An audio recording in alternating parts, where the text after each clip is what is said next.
If you have a lingerie bowl player, a bunch of bad actors, a porn star, and a killer that looks like he's infected with smallpox, then you have all the ingredients for the shit cake that is the Slaughterhouse Massacre. We watched it, so you don't have to. So you know what that means. Horror, so bad and scary. Splitting up is never okay. Plot, who needs it? Don't turn on the lights. Cars don't ever start, but that's alright. Running upstairs instead of out the door. Good acting, what do we need that for? Horrible horror, so bad and scary. Enjoy the show, but not really.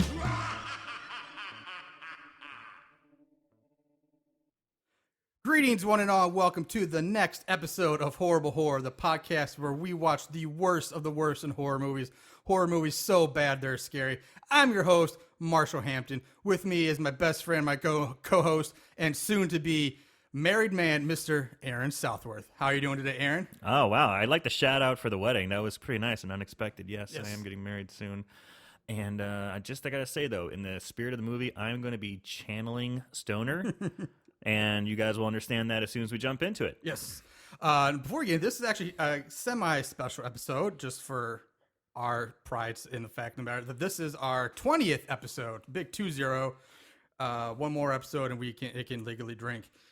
I'm sure we'll be saying that again, like 4 more episodes at the 25th. So anyway, moving on. The movie this week is Slaughterhouse Massacre.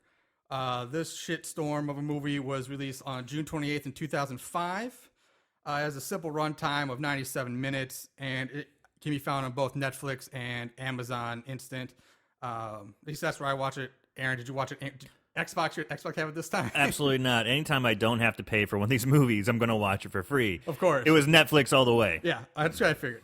So the movie was written and directed by Paul Gagne or Gagne.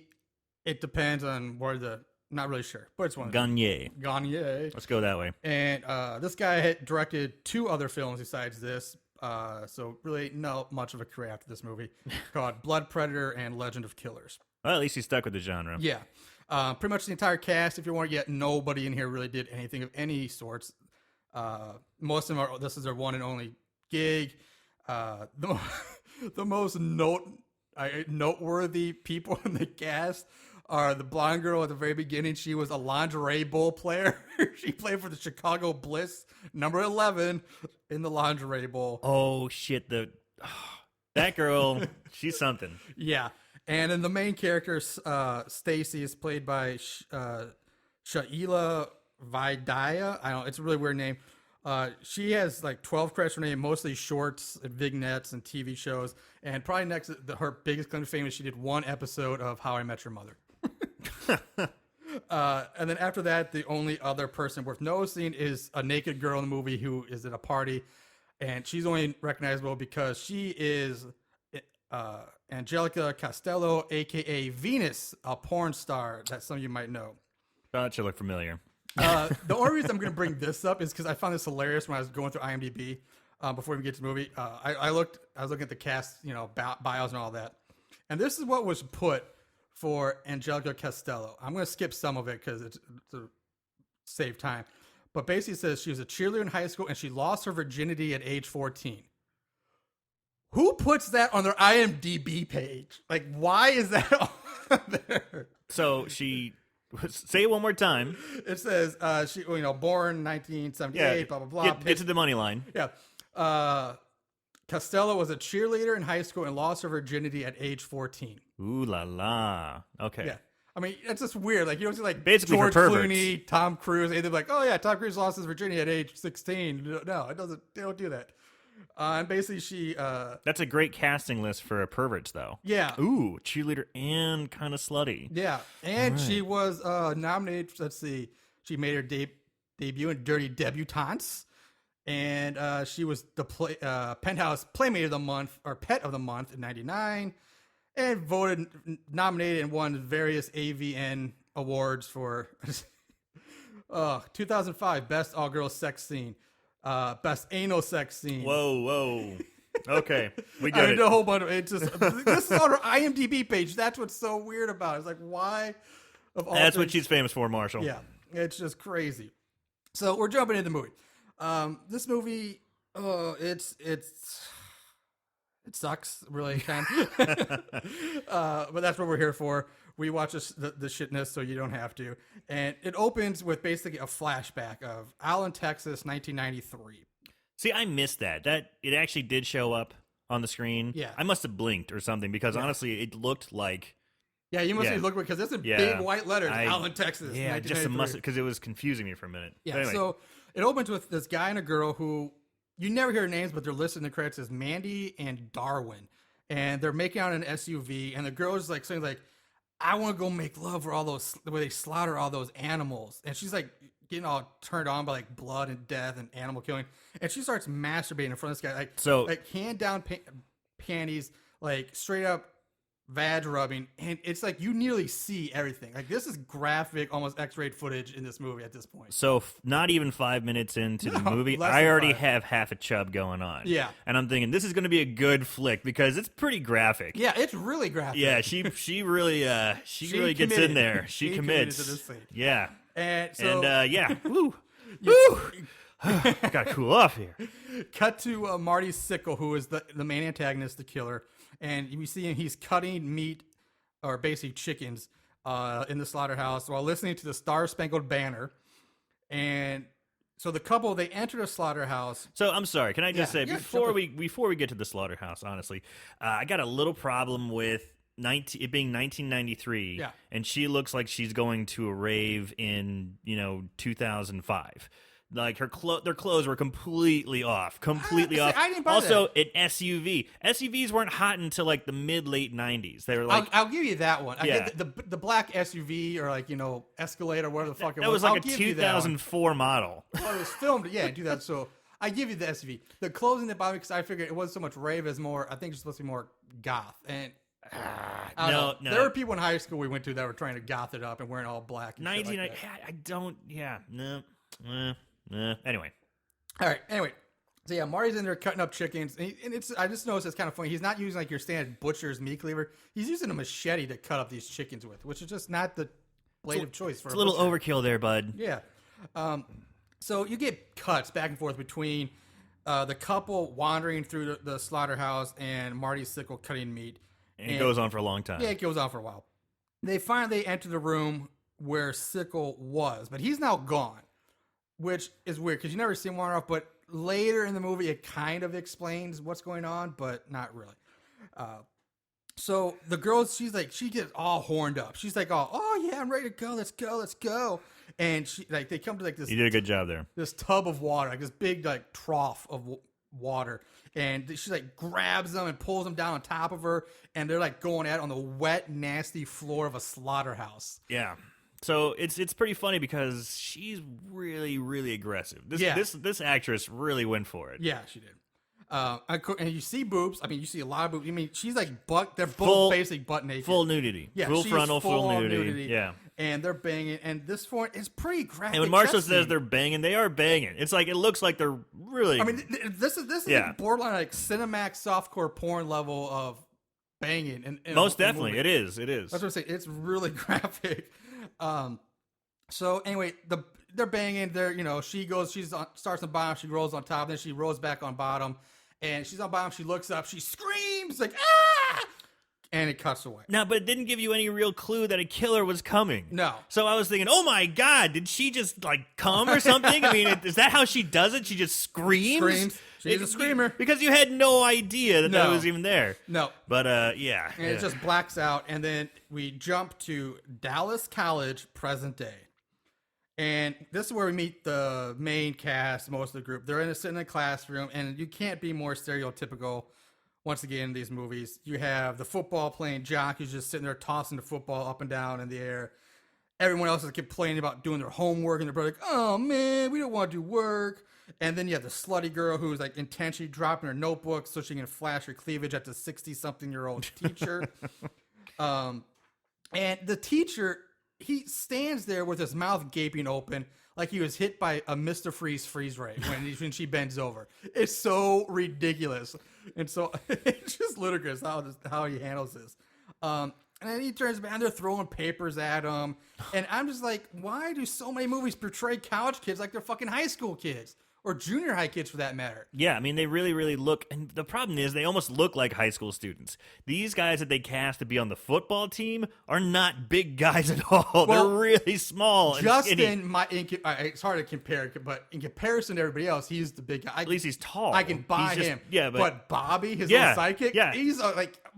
He's like was he the 5. He's kicker? like a skinny 5'8". He's like the kicker or something on the team. Not even a kicker. I mean, So they're like, I don't understand, like, in all of my college years, probably yours too, never once have I been in a classroom or in a situation where any student has sat there and thrown wads of paper at a college teacher or complained or acted like Never. this. Never. So why do they keep doing it in movies?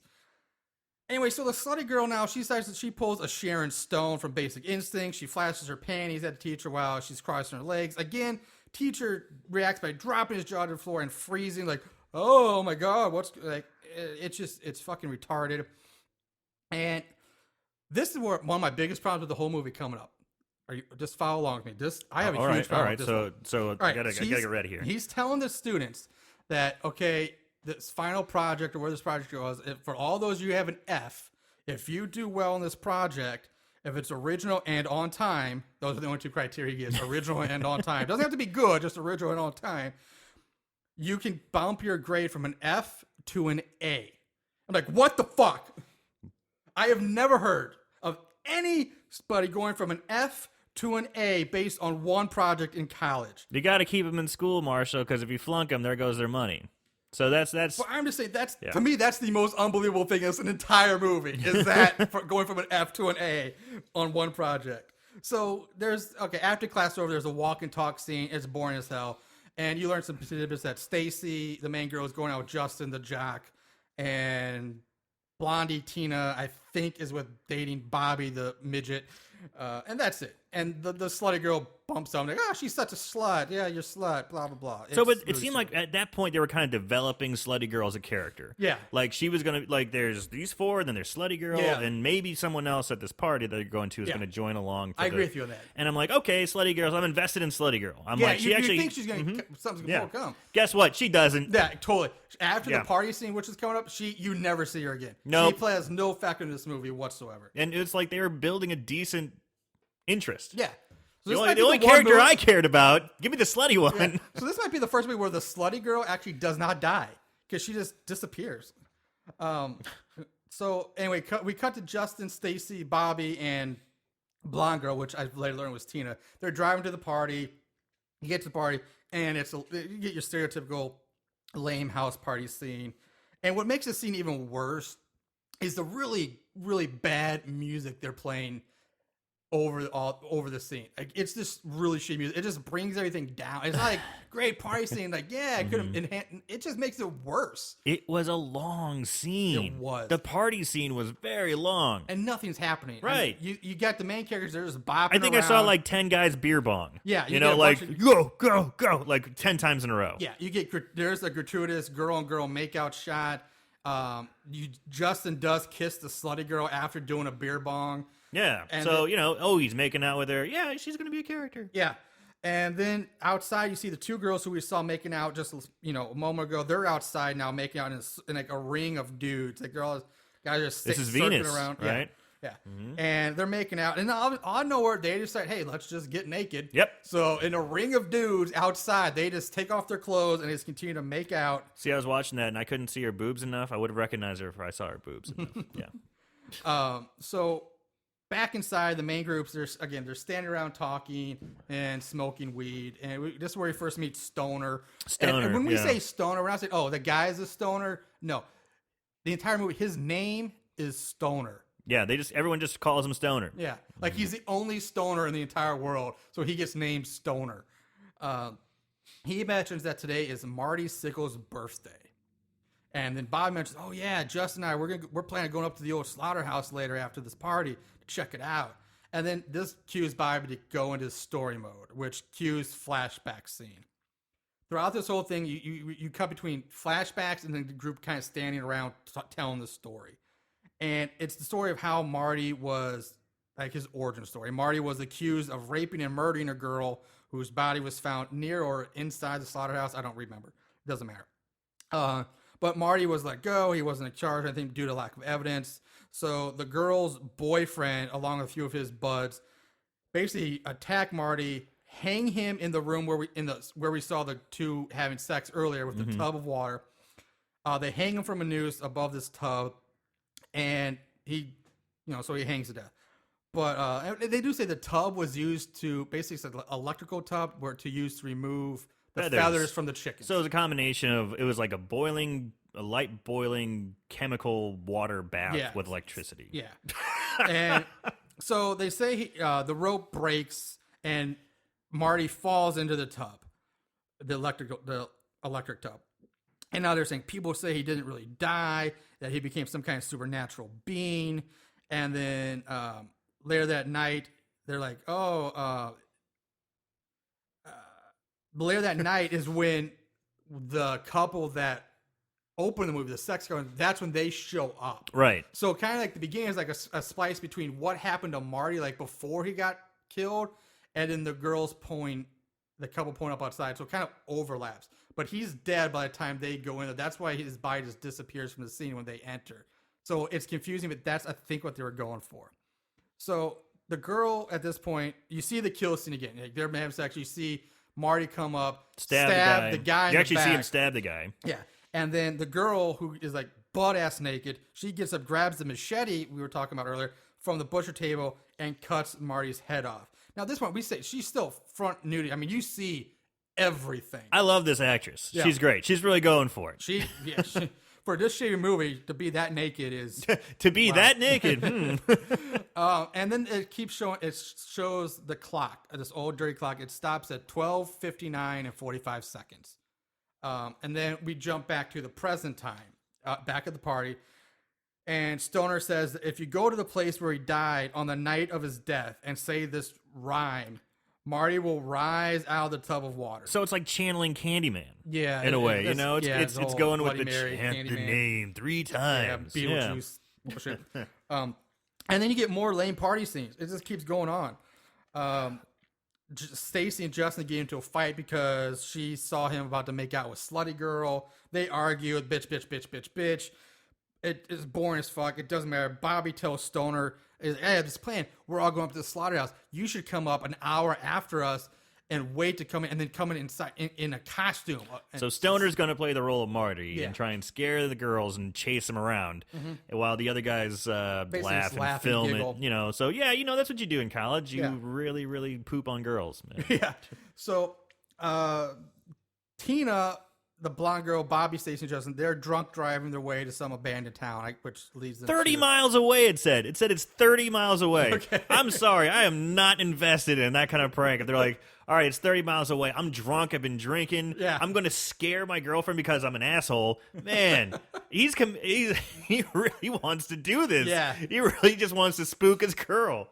And the whole thing is, at one point, I thought, okay, because they make it sound like the whole reason they're going to go there is like, what I originally thought was, okay, they're going to do their project on this guy or this story. That would have been cooler. That would have made more sense. But and made a lot more sense. It never comes back. It never does. They just go there with a camcorder for no reason other than just basically it'd be so easy to tie in. Yeah, it would be. So the whole time they're snooping around this old abandoned town, Stacy's like, keeps saying, I don't want to do this. I object. I want to go home. This is stupid. And now, of course, we hear a storm roll in.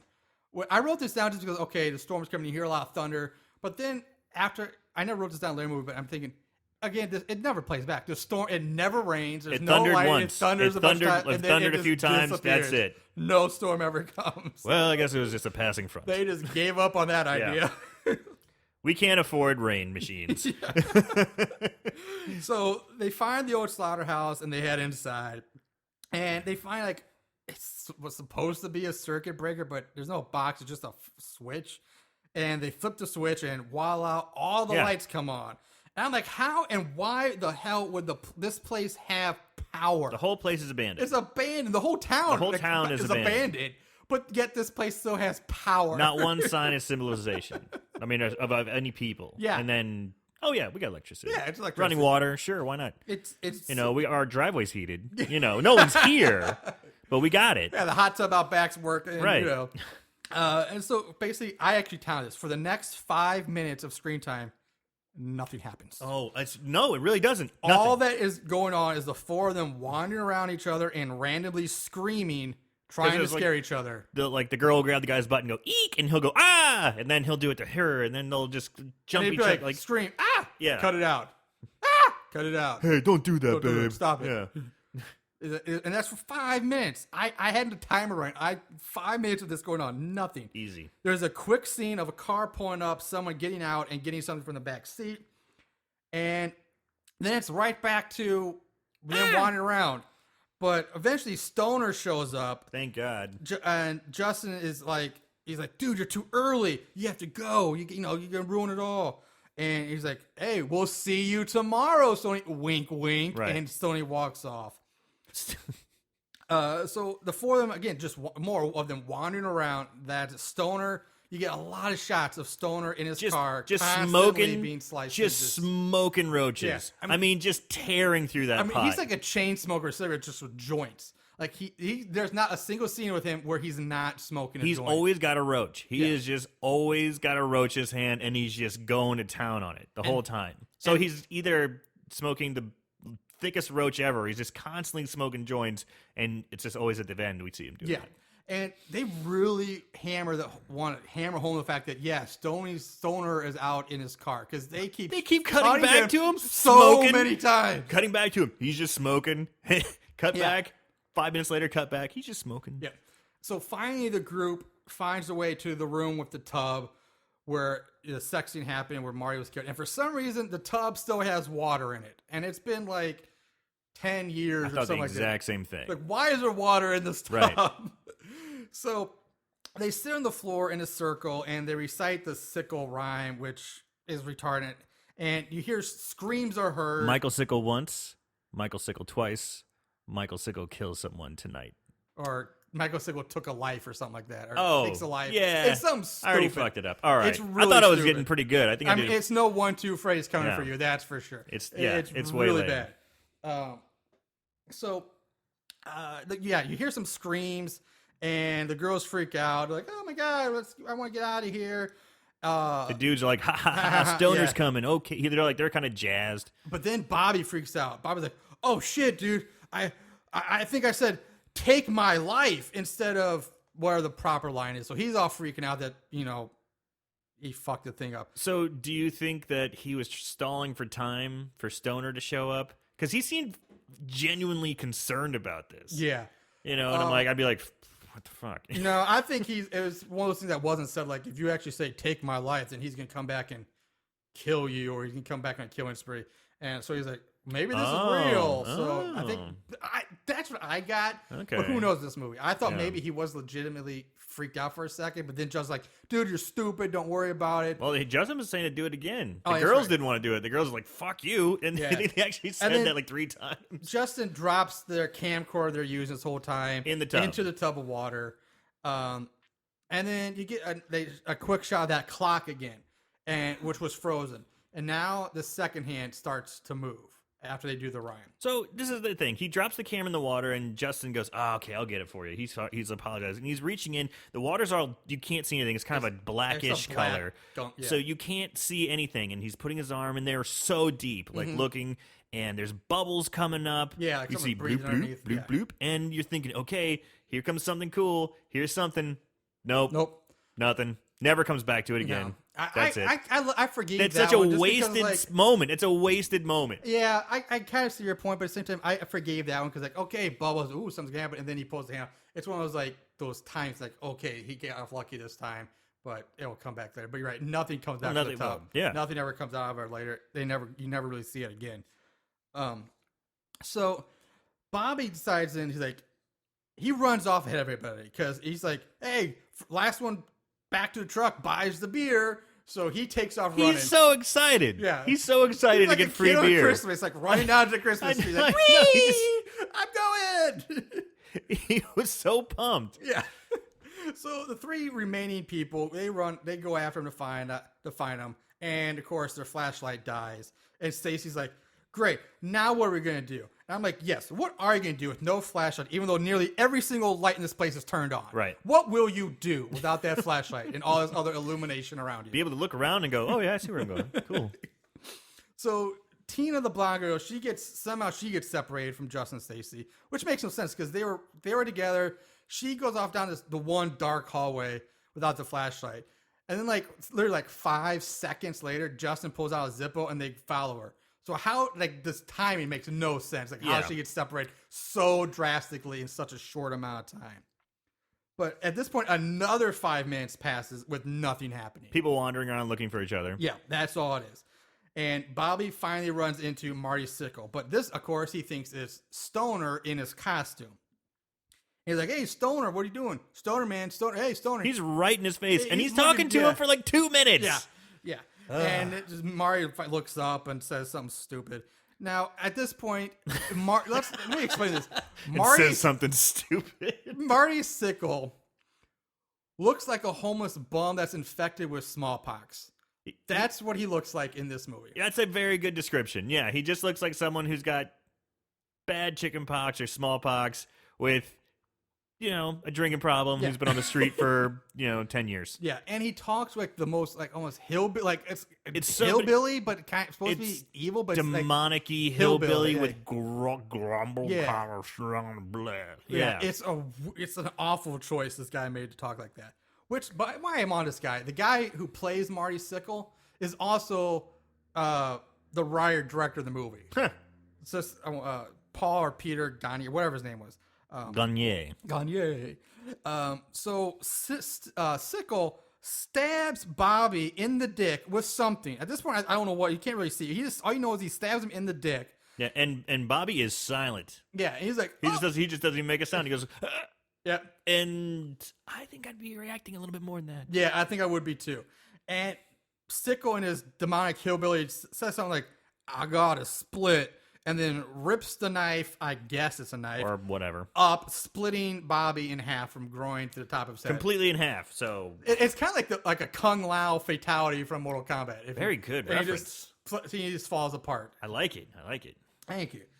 At this point, Tina, now she comes in this room. She finds Bobby sitting on the ground, leaning up against a shelving unit. And when she goes to pull his arm up to "Hey, come on, let's go," he falls. You don't see what happens. You just see you just assume it's just his right half sticking up against this. It falls over. She's screaming. She's backing up, screaming, "Oh my god!" And as she's backing away, she bumps into Justin and Stacy. Now, Justin, I need to make this point very clear here.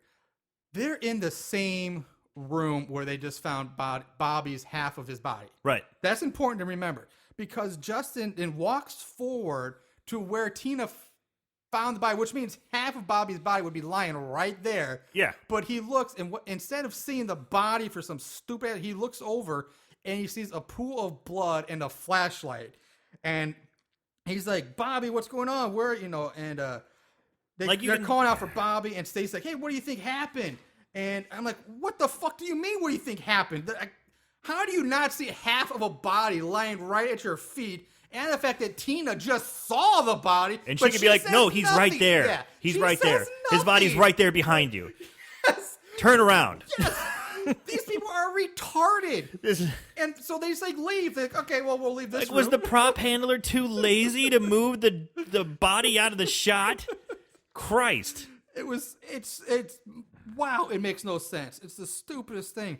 So the three remaining people, they come to a room where they think is Stoner kind of partly hidden behind a doorway. You kind of see an arm holding something, and they walk up. He's like, and you see the person swing a sickle at Justin as he gets closer, and then that mystery person ducks away. So you're not sure if it's Sickle or Stoney at this point. So Justin and the group, they turn around, they go back the way they came, and as soon as they turn around, Marty Sickle appears in the doorway. So this is the real Marty Sickle. So you never know if was Stoner. You're giving it way too much credit. I didn't think that at all. Or if it's just teleporting Marty Sickle. And so what follows is really, really awkward. Sickle slices at Tina's legs. She falls down. So we just assume that her legs get cut. Right. which you never really see it. There's no special effects. It's to tell really you that. fucking awkward. And then Justin starts throwing bricks or other debris at Sickle. It was bones. It was like, you know how they have those like old the shots of like calf bones Yeah. and stuff, or like cow bones and stuff. Okay. So he's also the quarterback of his college. Yeah. The best damn quarterback Right. Dallas has ever seen, by the that's way. Right, that's right. They And do he's say throwing these things like a girl. He's you throwing, know? like, sidearm or something like yeah. that. He's just kind of flinging them. You'd think he'd drop back a couple steps and be like, all right, motherfucker.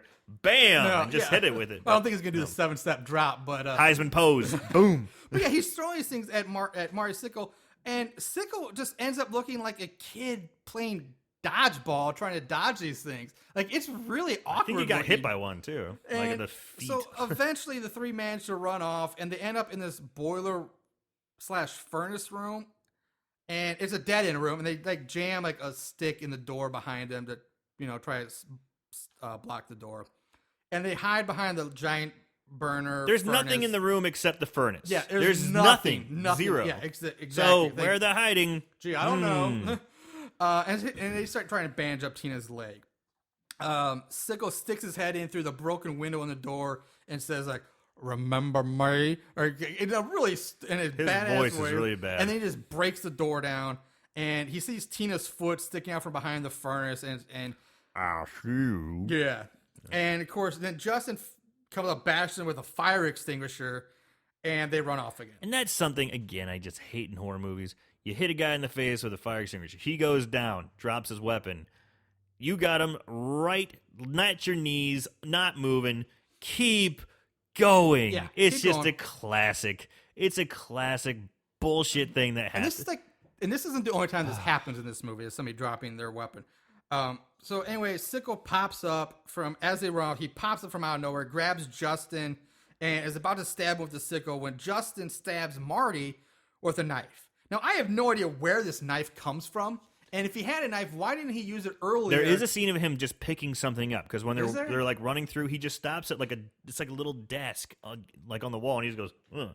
And I was thinking the same thing. I'm like, what's he Okay. grabbing? He's grabbing something, and it turns out, I'm guessing it was the knife. Okay, I missed that. Like I said, I must have blinked. So, Just like I missed it yeah. in '93. that's right. So they come to this large metal sliding door, and they go inside, they close the door behind them, and Justin uses this chain to kind of wrap the two sliding ends together. So he changed the door closed. Yeah. Good move. Okay. Yeah, smart move on that one. And now comes I can't see this, but Aaron, again, I'm the serious acting moment. I'm using air quotes around serious.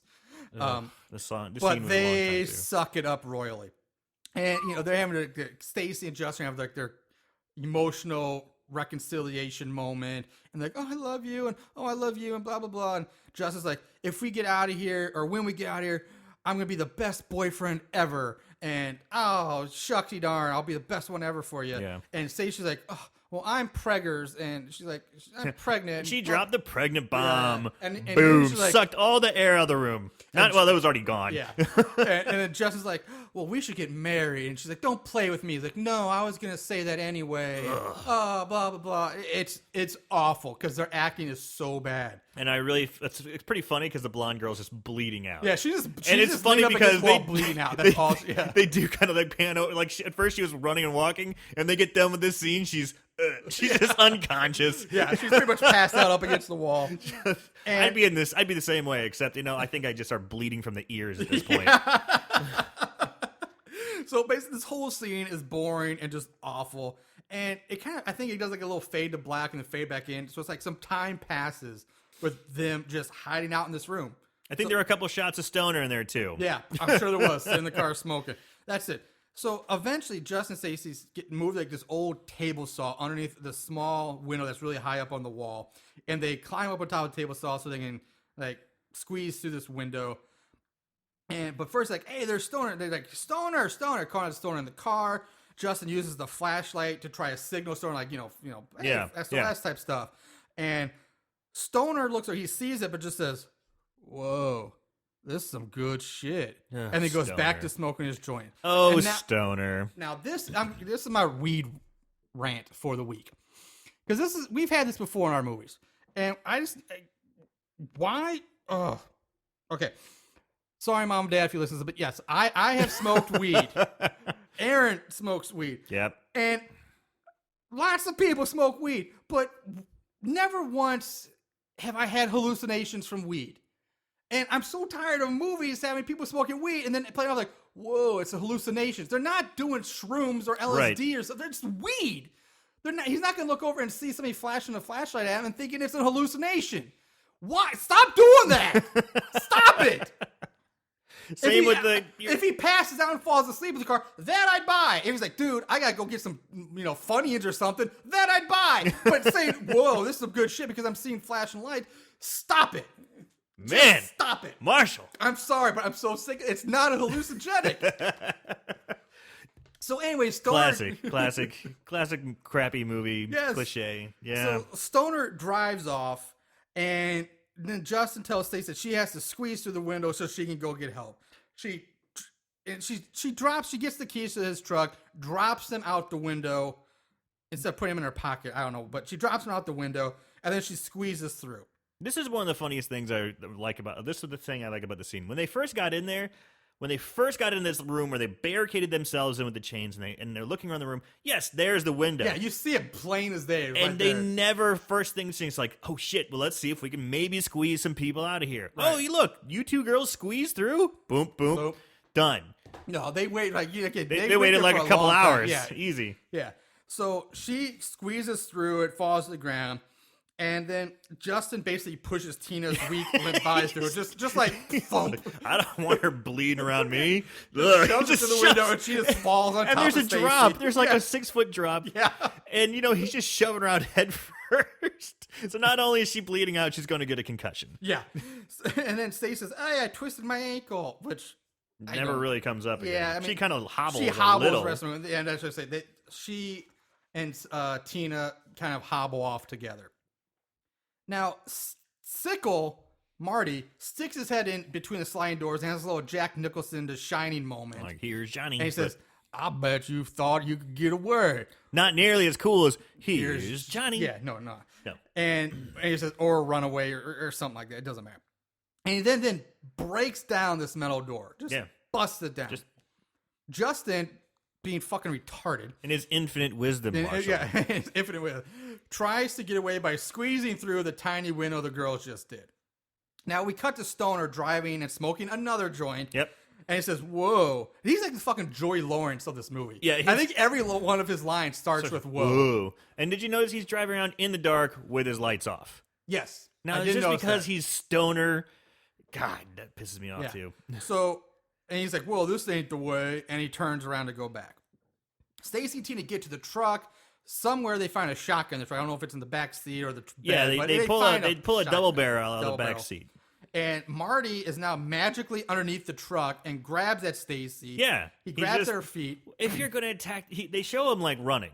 Running kind of towards him. They had a quick. I didn't see that. She was just at the truck, and then they had a shot of him running. I totally missed that one. Then had a shot of him running towards her, but still, if he's running at them on the opposite side, just run around to the side of the truck. Yeah. One's cut and bleeding out, the other one's hobbling. Yeah, they're easy targets. Why are you going to make it hard on yourself? Awkward. This guy is not an athlete by any means. No. I mean, he just starts kind of like wiggling around right through the truck trying to cut their legs. Yeah, or grab at her ankle. Bad or something. choice, Marty. Yeah, Bad choice. Bad choice.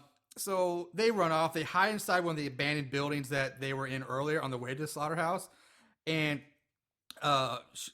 Stacey's standing behind the counter. She's got the shotgun. Marty just pops up like, right inside the door. Just, one thing he's there, next thing he's not there, then he's there.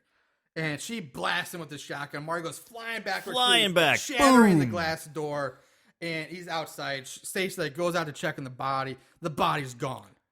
So it must have said it had to have just vanished in front of her eyes. Yeah, because she shoots it and goes directly there. Right. So the character never takes her eyes off the body. There's no way you can't see it. Exactly. And even if he does disappear, you would have seen him disappear in front of your own eyes. You'd been like, "Oh my god." Yeah. But because your eyes are on him the whole time. The whole time. And so she gets to the body's gone. There's no blood. She's like, "Oh, he doesn't bleed." And behind her, now we see Marty's behind her. He teleported. He's a fucking pulls a nightcrawler, teleports behind her because he's inside the building, already behind the blonde Lisa. Yeah. Tina.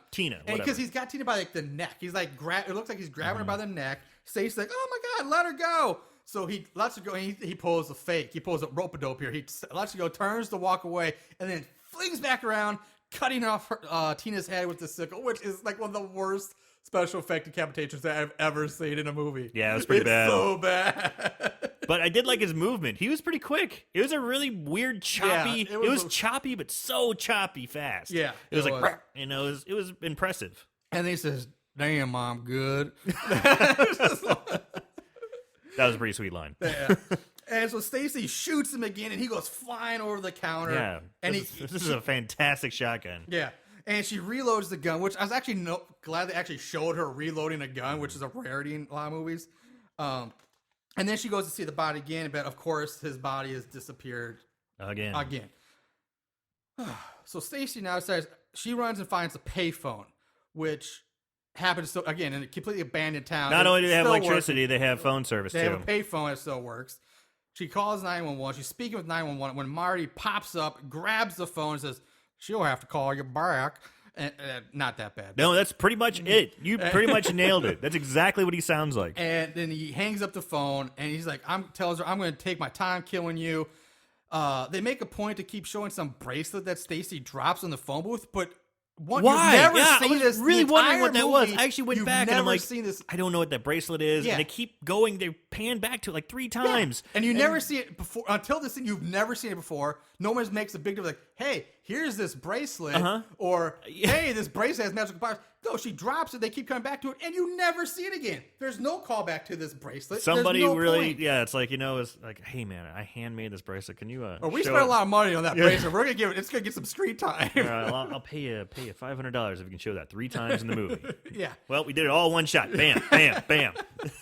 Where's my money? So she pulled out the shotgun. She shoots him in the dick this time with the shotgun. He goes flying back. You won't be needing that. Yeah, and she's like, "You won't be needing those anymore." And then she drops the gun by his head. Yeah, she's done. She shoots him. She stands over him, drops the gun. But right as she drops it, like, he sits up. Like, right as she drops the gun. So you clearly see he's getting up, but she drops the gun. And it's like, she knows she shot him like 3 times. He's flown around Twice. This twice is the already. third time she's so been shot you've now. already been like, okay, this guy doesn't go down from shotgun blast. Yeah. She did blast him more time, enough to get away. Yeah. And drops the gun behind him. Why drop the gun? Because you know we can come back. Even if you're out of ammo, you can still use you can bash his head in with this thing. Why drop it? But yeah, again, she drops the gun. And so she's running, limping her way down some railroad tracks on her way back to the slaughterhouse. She's going But back to now- the slaughterhouse. yeah, but Why the now- fuck doesn't she go back to the truck? That's a good point. Why didn't she go to the I truck? think she was like going to get Justin. But he's trapped in the room. For all she knows, he's trapped in the room. That's the Right. whole reason she left in the first Yeah, place. yeah, that's a good point. The guy's not dead. Go get some fucking help. Yeah. So, but for some reason, on her run back to the slaughterhouse, her shirt is now wide open.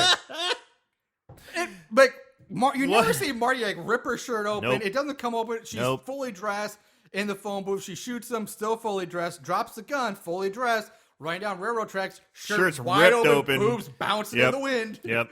She does have a bra on. She does the bra, but it's just like, what? Yeah. So she gets back into slaughterhouse. She's looking for Justin, and she comes to like the giant freezer where the kind of scene where you see Rocky punching meat if it was Right. a Rocky movie, and you see Bobby, who's now been duct taped back together, hanging from a meat hook, and Marty slashes at her. He misses. She runs off again. She gets back to the room where she crawled through the window, where she left Justin. And she sees what's left of Justin stuck in the window. So Justin got cut in half. Yeah, he gets stuck in the window. He gets cut in half. Not like Bobby, like head to toe, like vertical. He's cut in half from like At the waist. So, and she starts screaming, and it's like, "Oh my god!" And then you hear laughter in the background. And then she just turns and says, "You're mine, you son of a bitch." And Yeah. then she goes after Marty. Yeah. So She had had enough, Yep. Marshall. She She had enough. put her foot down. And back to Stoner again, who's driving, still smoking joints. Now you see the sun starting to rise. The sun's coming up. Stoner pulls up along the abandoned buildings, and he starts smoking another joint. I've got to give credit to Stoner. How much weed does this guy have on him? And how is he not passed the fuck out? That's true. Like, that much weed He is just crazy. is a trooper. Yeah. And we cut to some fat cop coming out of a porta-john, and he gets the radio call to go check out Stacy's 911 call from the phone booth. So the cop sees Stoner alongside the road. Well, he's like, "Hey, what you doing here, boy?" And blah, blah, blah, blah. It's bullshit. Eventually, the cop tells Stoner to get into the cop car. The cop is so, "Hey, boy, what's your boy, problem? what you doing You here?" smoking that wacky tobacco? Yeah, you smoking that wacky tobacco. And so The devil's lettuce." So Stoner gets in the car, but he gets in the front seat instead of the back of the cop car, which again would never happen. And I was really curious. I was like, is he getting arrested? Yeah. What's going on? Why is, because he goes, "You better, I'm going to run. I should run you in." in. Yeah. Come with me, boy." And he And goes, he just- "Okay." I'm like, is he getting arrested? Yeah. What's happening? And he doesn't put the cuffs He doesn't on. get no cuffs. So I He don't, just gets in the front seat, and like whatever. And then you just kind of, he's like, "Oh no, we're going to go check out for your friends." Why didn't you just say that? Yeah. You know, instead of threatening me with running me in, So they now back to Stacey, who's making a trail of blood by pouring blood out of buckets she finds, and this trail leads to this hole in the wall where they would walk the cows up, put the cow's head through the wall, and then basically a cow guillotine. Yeah, exactly. So she's Guillotine. She's leading the blood trail to the hole, and then waiting for Marty. And the cop and Stoner, they're now in the slaughterhouse, and no surprise, they get separated. You don't really know why or anything, but they get separated. This is why they get No, separated. coming up. Stoner, you don't see it at first. They're just separated. But then Stoner finds a service elevator with a chalk outline of a girl, like a girl's body. And so Stoner starts being so stoned, he yeah. decided, "Oh yeah, I'm gonna just play with this chalk outline. Chalk he starts outline. making out with a kinda chalk outline. He's like squeezing her boobs, like beep yeah, beep. You know, and like you into bondage. He drops a chain. he on starts it. talking to her. Says, "Hey, you want to smoke weed? Yeah. What? You done smoke? You're not my type of girl." Yeah, and then he starts laying in the chalk outline, trying to match his body up with it. And he's, Yeah, you know, it's he's just the fact that he makes out with the chalk outline. He's a college student by himself, not entertaining anyone else but himself. Yeah, and it's like what? So anyway, and just the fact that this guy's even in college blows my mind. Like, I'm almost thinking he's not in college. He's like one of the townies who just hangs around all the college kids. The guy That's gotta be my who guess. works in the coal mine at age 12, you know, yeah. So the cop bumps into Stacy. The cop finds Stacy. She's like, help me. Marty Sickle's after her. He's killed all my friends. The cop's like, what? I don't believe you. Marty Sickle died 10 years ago or whatever, how many years ago it was. And then out of nowhere, bam, the cop gets stabbed through the face. Sickle in the mouth, face. Like with Marty's sickle. I kind of like that. And Stacy is like, oh my God.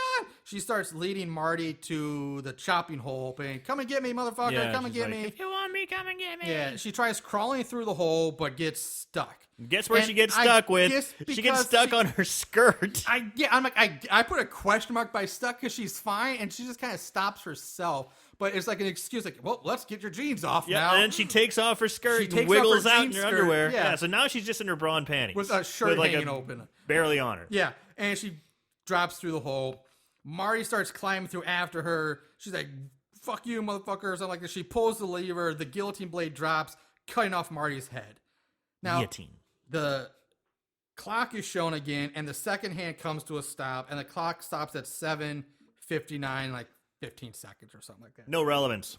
No, well, so basically from what we first saw, so everything in the slaughterhouse happened over the course of 7 hours. If you look at where the clock starts and where it ends up, 7 hours. This movie in the slaughterhouse. That So is Stoner was out there ridiculous. smoking weed for 7 hours. Of nonstop weed smoking.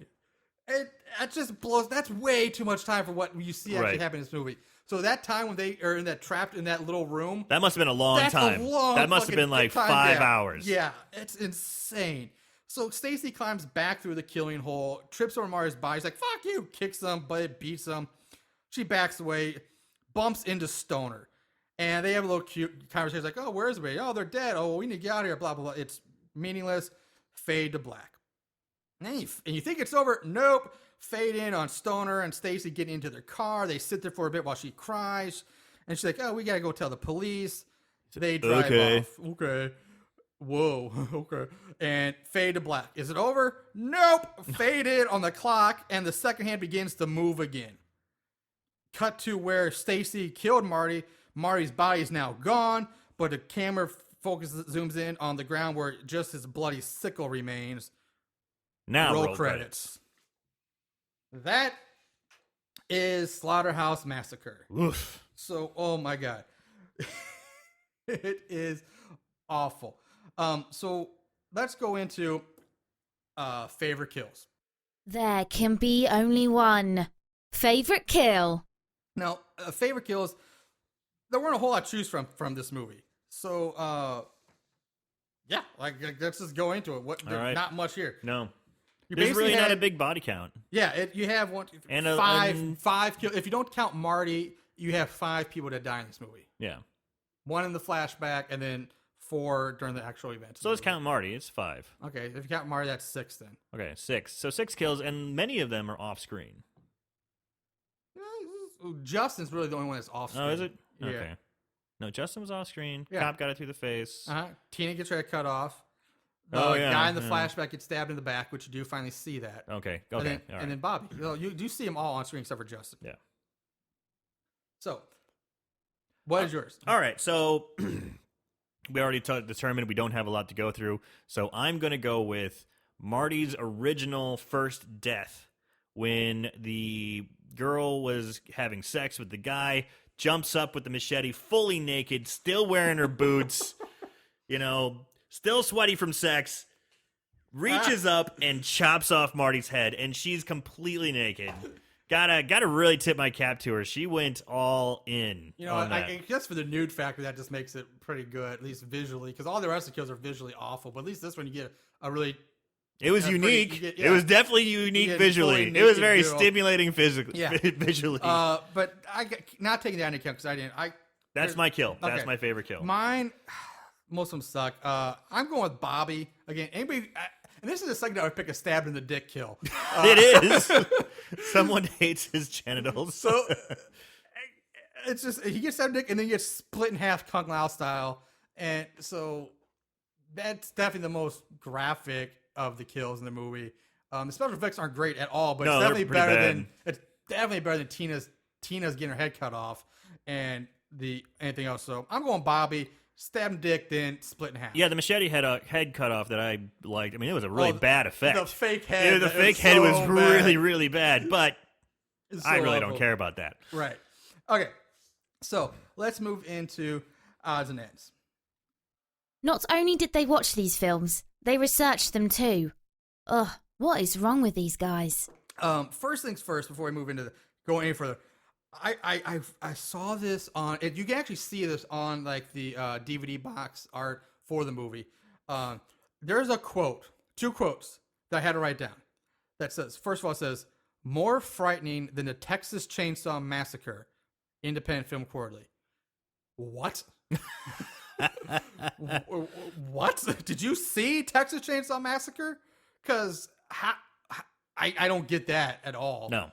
And then the back of the box says scariest film of the year. Also Independent Film Quarterly. So Independent Film Quarterly, fuck you. Yeah. I have no respect for you. I don't know what your criteria is for movie reviews or whatever, but Jesus Christ. Well, the director's my cousin. So that just blows my mind that this was like scarier than Texas Chainsaw Massacre, one of the all-time greatest horror movies. Oh my God. Spawned such a fantastic franchise. Yeah. And just the fact that it says scariest film of the year, and this was 2005, made me think, okay, let's see what else was made in 2005. Oh, awesome. What was there? So I have a list of just some of the horror movies that were made in 2005 that this movie is supposedly scarier than. Now, some of these you may or may not have heard of. Some of our listeners may have heard of them. But they're just ones that... Anyway, 2001 Maniacs, An American Haunting, the Amityville Horror remake with Ryan Reynolds, Boogeyman, Cry Wolf, The Dark, Dark Water, The Descent, which I put 3 exclamation points behind that because that is, to me, is one of the greatest. I love that movie. That movie is fucking freaky and scary to me. I love that one. The Exorcism of Emily Rose, the Fog remake. Oh, yeah. Hostel. Oh, shit. Hostel. House of Wax remake. Land of the Dead, George Romero's. Yeah. The Ring 2. Saw 2. Venom. Wolf Creek. And one that holds a special place in our hearts, Forest of the Damned, or as we know it here, Demonic.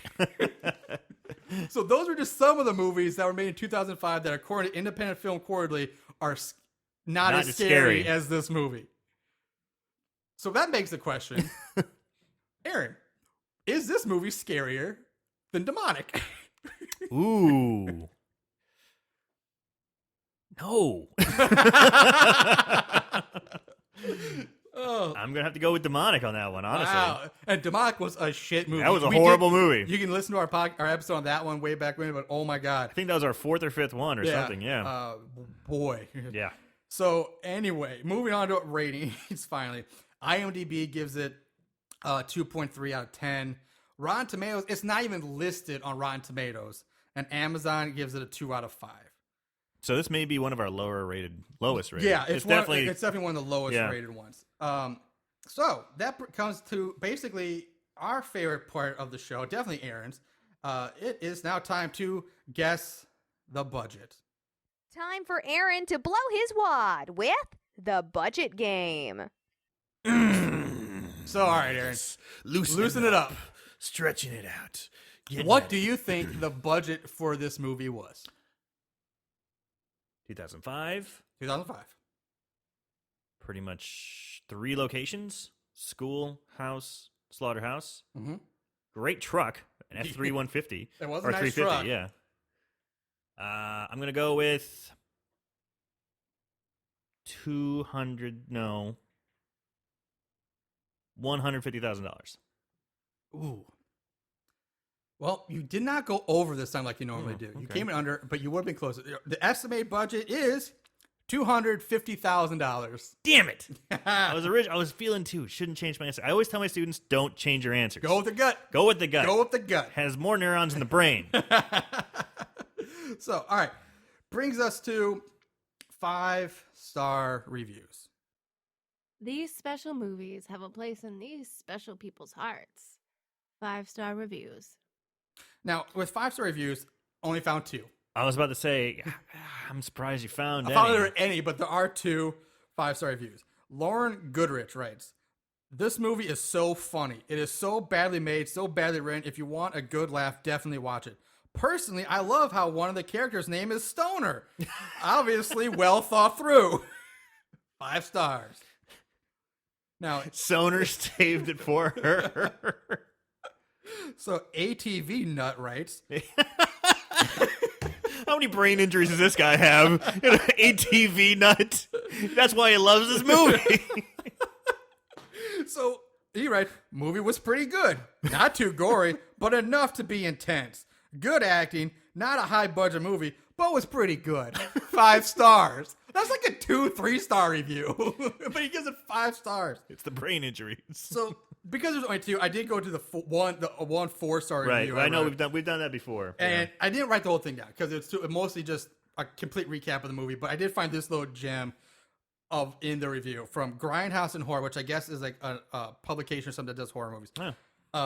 The entire thing is really easy to follow, so you don't have to worry about paying attention to it. 4 stars.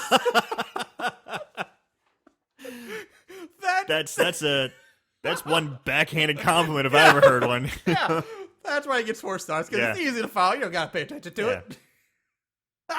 Jesus. So, and that's it. It's time to start wrapping up. Aaron, here's a question. Would you say it's so bad it's scary, or so bad it's good? Let's say so bad it's scary. Yeah, I gotta say that because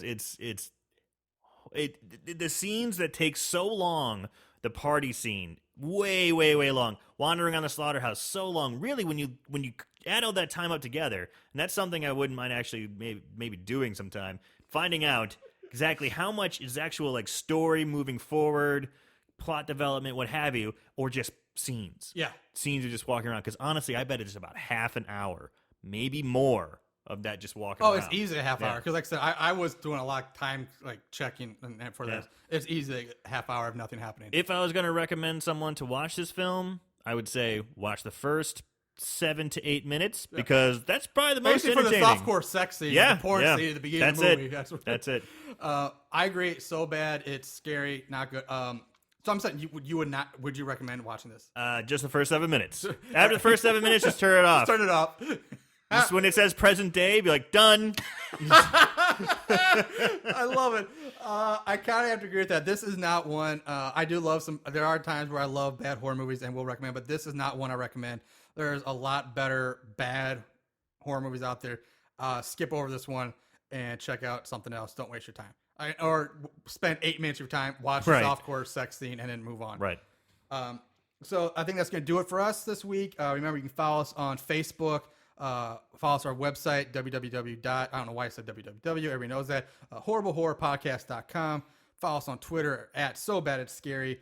You can also find us on Podbean and on iTunes. Almighty iTunes. Almighty so please, iTunes. Subscribe, check us out, 5-star us, like us, do whole shebang, kit and caboodle. Let us know if you have any comments, suggestions, emails, questions. Drop us lines. You know how to do it, people. You're smart, internet savvy folks. Yeah, let us know what movies you want us to do. If you have any recommendations, please let us know because that's why we're doing it. All right, so I'm Marshall Hampton. I am Aaron Southworth. We will see you down the road. Take care, everybody. Hugs and kisses.